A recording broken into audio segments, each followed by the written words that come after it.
Podcast. Hello. Saya di sini sebagai pembuka sesi pertanyaan seputar podcast seputar dualisme kepemimpinan nasional. Di sini saya bernama Christian Jericho Huta Barat mengundang temanku. Ada dua ini temanku guys. Satu namanya Herman Putra Sembiring. Hai. Dengan Hafiz Rasya Lubis. Halo. Oke. Di sini kabar kalian bagaimana? Baik, sehat? Waduh, kayak aku dulu ya. Mungkin kabarku lagi nggak baik-baik aja nih, tapi nggak apa-apa lah. Yuk, semangat. Oke, semangat. Kalau kau Ras? Baik kali lah. Apalagi aku habis beli sepatu. Mentang-mentang sepatunya mahal ya. Oke. Kita di sini buka dulu segmen pertama. Pemahaman dasar tentang dualisme kepemimpinan. Kita buka dengan pertanyaan pertama itu. Apa yang dimaksud dengan dualisme kepemimpinan nasional dalam konteks pemerintahan? Untuk kamu Herman, menurutmu apa? Nah, kalau menurut saya nih, kalau dalam kepemimpinan nasional dalam konteks pemerintahan, menurut saya itu terlalu formal kali sih, karena pemimpin itu harus bisa jadi pedoman buat masyarakatnya. Jadi ya begitulah, sekitaran kepemimpinan harus bisa jadi pedoman untuk masyarakat ya. Coba jelaskan dong seperti yang tertulis di buku atau di mana yang pernah kamu baca begitu loh. Oh ya, saya pernah baca itu di buku-buku sejarah sama buku pemimpin. Nah, jadi saya ada nih dapat satu, yaitu kepemimpinan nasional terjadi ketika ada dua pihak yang mengklaim posisi kepemimpinan atau memiliki kewenangan yang tumpah tindih dalam satu sistem pemerintahan. Nah, jadi yang saya baca sini, kepemimpinan itu harus memiliki satu sistem pemerintah yang kokoh dan kuat gitu ya. Jadi dari aku itulah kalau menurutku untuk kepemimpinan. Begitu ya. Sangat-sangat keren. Menurutmu di mana itu kamu baca itu ya? Nah, jadi saya baca di internet nih, di media-media berita, dari Kompas, dari Google, dari mana aja saya baca lah ya kan. Dari Kompas ya. Dari Kompas. Kompasnya hari itu dari barat apa ke timur atau gimana? Nah, itu tadi ya namanya Kompas kan, bukan Kompas. Bukan Kompas map itu ya. Iya, Iya, Kompas.com. mungkin nama beritanya Kompas gitu lah ya. Yang ada di TV kan, Kompas TV. Gitulah. Oke. Sekian ya. Sepertinya sudah cukup jelas di sini ya yang dibacakan oleh Herman ya. Ya, gitu. Mari kita lanjut ke pertanyaan kedua. Dengan untuk Hafiz Rasya. Bagaimana sejarah dan contoh kasus dualisme kepemimpinan di Indonesia atau negara lain? Kalau menurutmu bagaimana coba? Menurut saya kasus dualisme kepemimpinan di Indonesia atau negara lain, salah satunya di Indonesia ini saya sebutkan dulu ya, Jericho. Oke. Contohnya yang sering dibahas adalah konflik internal partai politik seperti dualisme kepemimpinan dalam Partai Golkar pada tahun 2015. Wih, lama juga ya. Di mana terjadi perebutan antara dua kubu yang berbeda. Di luar negeri, Venezuela pernah mengalami dualisme pemerintahan ketika Juan Guaido dan Nicolas Maduro sama-sama mengklaim diri sebagai presiden. Oke. Menurut kamu, apakah itu konflik-konflik apa yang tersebut yang memunculkan seperti itu? Oh, ternyata kamu kurang baca rupanya. Maaf ya. Ini sedikit potong ya tentang Coba. bagaimana sejarah ada contoh kasus dualisme kepemimpinan di Indonesia atau negara lain. Nah, baca-baca nih ada juga nih di luar negeri tentang mengalami dualisme pemerintahan ketika Juan dan Nicolas sama-sama mengklaim diri sebagai presiden. Ya namanya negara ya harus ada satu presiden ya kan, ngapain dua gitu. Jadi menurutku itu salah sih. Menurutmu salah ya? Ya salah. Kenapa? Sejarah menurut contoh yang tidak baik itu. Ya itu Berarti Juan Guaido dan Nicolas Maduro itu contoh-contoh yang agak wow gitu ya? Ya tidak bagus. Tidak bagus ya. Wow sekali, wow. Bagus ya. Terima kasih atas pendapat Herman. Coba dong kalian tanya aku, seperti apa sih yang ingin kalian tanyakan itu? Ini kok, aku mau nanya kok. Apa tuh? Faktor utama yang biasanya memicu terjadinya dualisme kepemimpinan dalam sebuah sistem politik itu menurutmu kayak mana kok? Menurutku ya, kalau menurutku secara pribadi itu terjadi karena konflik internal.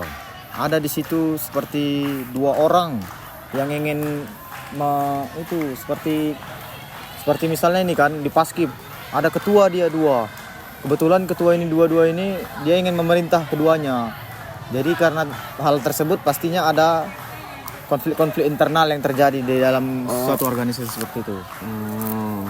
Apakah kira-kira kamu kan anggota Paskib, apakah ada kepemimpinan dualisme di tempatmu? Sepertinya tidak ada. Seperti tidak ada ya. Tidak ada. Karena dia satu kepemimpinan. Satu kepemimpinan. Ya. Wow. Sangat-sangat keren ternyata Paskibra ini ya. Menurut Abang Herman, Paskibra itu keren apa tidak?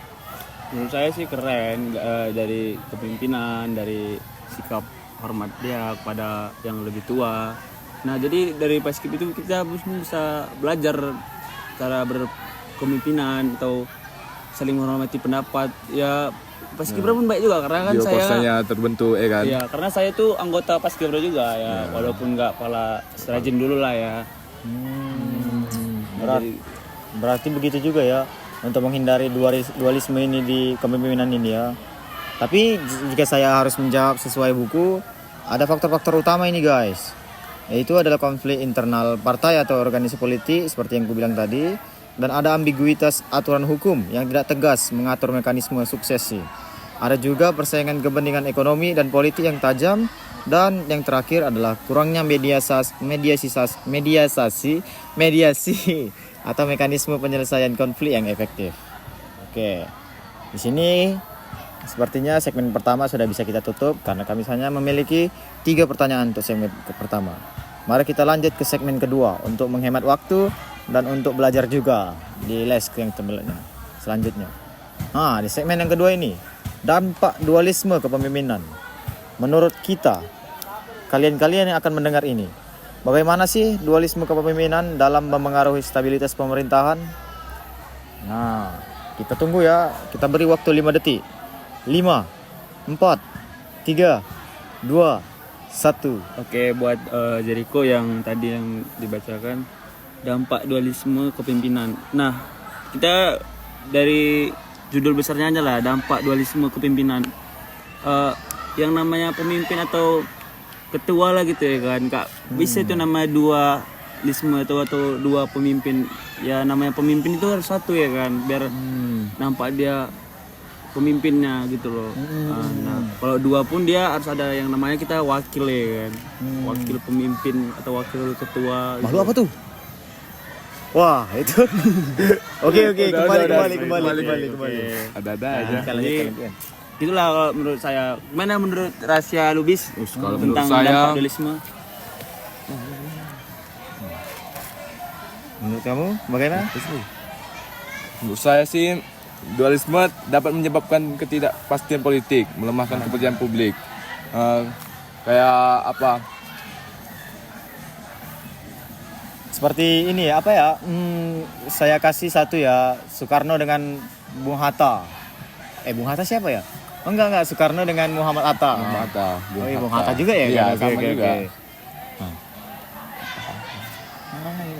Oke lah, ternyata Abang Rasi lagi dipanggil guru tadi.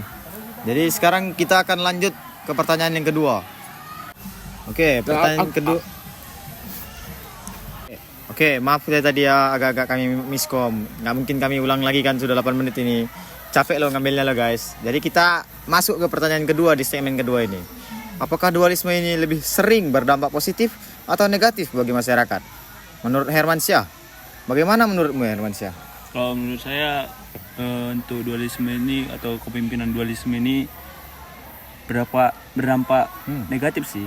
Negatif ya? Ya karena negatif tuh dalam dualisme ini dalam kepemimpinan ini kan nggak bisa tuh ya dalam satu negara atau dalam suatu organisasi atau kekelompokan itu sebenarnya nggak boleh di dua ketua atau dua pemimpin lah ya kan kita bilang. Iya. Jadi bisa dibilang negatifnya itu nanti beda pendapat sama beda egonya gitu loh. Ya, Jadi kita bertabrakan iya, dengan. nah itu tadi bertabrakan. Jadi kalau namanya pemimpin itu kan harus bisa mengambil keputusan ya kan, keputusan terus misalnya di pemimpin baik sama bisa jadi apa namanya yang adil, nah mana, ya kan? kalau kitanya aja nggak bisa adil, apalagi pemimpinnya gimana untuk yang masyarakat lainnya gitu kan. Berarti intinya tidak boleh ada dua pemimpin dalam satu organisasi ya. Nah, apalagi di negara kita ini kan. Iya, Nggak boleh ada sekali. pemimpin itu yang namanya dua. Karena pasti bakal bingung ya kan. Kalau mau dua dia Poligami. enggak. Oh enggak. Kayak mana ya Christian Jericho kayak dibuatnya wakil pemimpinnya itu. Jadi dia bisa ada dua. Iya iya Nah, iya. itu betul juga, benar juga yang bilang rahasia dulu. Biar di mereka sini, bisa ya bagi kan. tugas ya kan. Jadi kalau dua pemimpin masa dua tugas orang itu pasti bertabrakan. Pasti bakalan muncul sering negatif ya dari Hermansyah ya. Kayak presiden kita sekarang nih Pak Prabowo. Wakilnya si Gibran sering beraktivitas dia di luar, sering mengatur warga-warganya, masyarakatnya. Karena sebelum Pak Prabowo ini saya lihat wakilnya tuh nggak ada yang bergerak, menurut saya sih. Nggak ada di sosial media. Maksud kamu Pak Mahrum Amin? Wah. Kamu Karena Mahrum Amin kan juga ada tua. Jadi dia pasti tugasnya di negara istana aja ya kan. Di istana negara aja dia duduk. Iya. Tugas apa. Dia sebenarnya ada tugasnya. Dia Ada. sudah nge-post di postingan Instagramnya itu. Cuman karena kurang populer Bapak itu. kurang di sosial media dia. Jadi nggak masuk TV di mana. begitu, Cuman begitu, Pak Jokowi lah dulu semalam tuh kan. Pak D Jokowi, kami pendukung Pak D Jokowi. Oh iyalah. Wong saya suka kok. Lanjut. Jadi kita di sini lanjut ke pertanyaan ketiga ya, teman-teman sekalian. Bagaimana pandangan masyarakat terhadap dualisme kepemimpinan, terutama dari segi kepercayaan publik? Untuk Hafiz Rasya, coba dong jelaskan bagaimana? Gini aku, masyarakat tuh gelisah, resah sebenarnya. Kehilangan kepercayaan terhadap kepemimpinan ini kalau ada dua. Apalagi kalau pemimpinnya ini nggak amanah, nggak kayak mana ya, nggak bisa dia menepati janjinya, ucapannya itu. Nggak bisa ya. Jadi kalau menurut politik dia bisa terlibat konflik. Hal ini dapat menurunkan partisipasi publik dalam politik dan memicu ketidakstabilan sosial. Begitu ya. Berarti dampaknya negatif juga untuk masyarakat luas ya, Herman. Kamu setujukah itu? Menurut saya sih setuju. Menurut kamu setuju? Rahasia logis ini, dan perlu saya tambahi tambahin untuk bagaimana pandangan masyarakat terhadap dualisme kepemimpinan. Nah, kita kan sebentar lagi kan tamat nih. Kita kan masuk ke dunia masyarakat. Iya. Ya, kita pun sudah memilih pemimpin kita. Nah, ya menurutku tentang dualisme kepemimpinan ini, buat pandangan untuk masyarakat ini, kita sebentar lagi jadi masyarakat, kita itu harus bisa protes tentang dualisme kepemimpinan. Iya. Jadi apalagi untuk kita pelajar yang mau terjun ke dunia masyarakat, kita harus bisa mengkritik lah untuk kepemimpinan bangsa kita ya, biar agar maju gitu ya kan. Apalagi kita sudah dewasa ya kan Herman. Setuju. Nah, dalam hal ini kita juga harus menurunkan parti pasi bukan parti gitu ya. Pasi kita pada publik dalam politik dan memicu ketidakstabilan sosial. Nah, jadi kita pun bisa masuk juga sih menurut saya ke politik. Tapi kita kalau misalnya udah tamat ya guys ya. Masih sekolah pula kita ya kan. Sekolah ya. Ntar lagi ya. Kita akan menjadi aktivis pasti ya kan. Jadi gitulah menurut saya pandangannya. Kamu gitu ya. Terima kasih atas tambahannya Hermansyah. Oke, thank you. Jadi menurut kalian, apakah kalian pernah merasakan gitu ada dualisme dalam satu kepemimpinan di suatu organisasi atau sebuah lingkungan yang kalian pernah ikuti atau rasakan gitu? Pengalaman pribadi kalian gitu? Kalau dari pandanganku atau dari pribadiku ini belum ada sih. Belum ada ya. Belum ada. Ya pemimpin atau dualisme dalam satu organisasi atau kenegaraan tuh belum ada.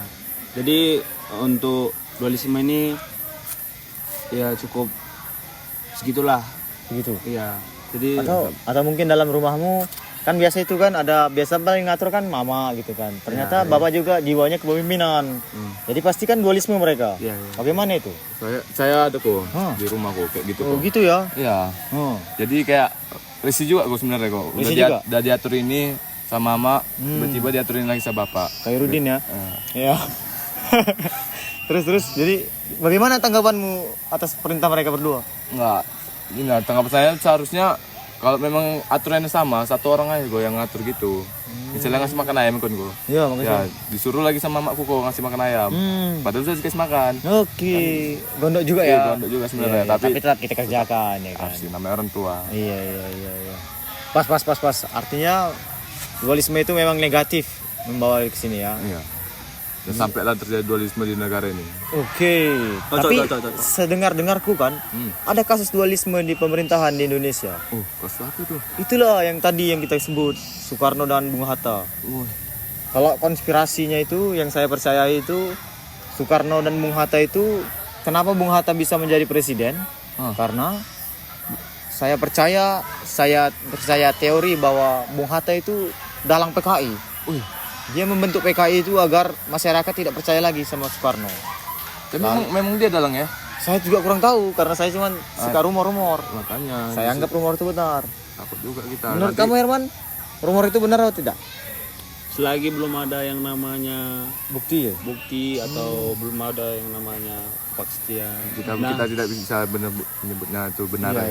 Nah ini kan beritanya kan masih rumor nih kan. Ya, kita pastikan dulu berita-berita lain atau kita cari dulu tentang info-infonya. Jangan kita asal sebut kita nak tangkap polisi iya kan. juga ya. Tidak ada kita. Takut juga aku kan masih belum nikah. Makanya. kita kan nggak mau CWA masih kelas 10. kita kan nggak mau terjun ke juga berita hoax yang banyak ini kan. Apalagi namanya rumor tuh. Apalagi kita sudah belajar ya kan. Tidak boleh percaya dengan berita-berita hoax. Nah, Siap. Pas sekali Herman Jadi Syah. karena batas waktunya sudah melebihi ya kan. Juga kita sudah habis materi. Kami tutup sesi ini dengan mengucapkan Assalamualaikum warahmatullahi wabarakatuh. terima kasih banyak Selamat untuk siang. kalian sudah mendengarkan ini ya teman-teman. See you di tugas lain. If the sun refused to shine.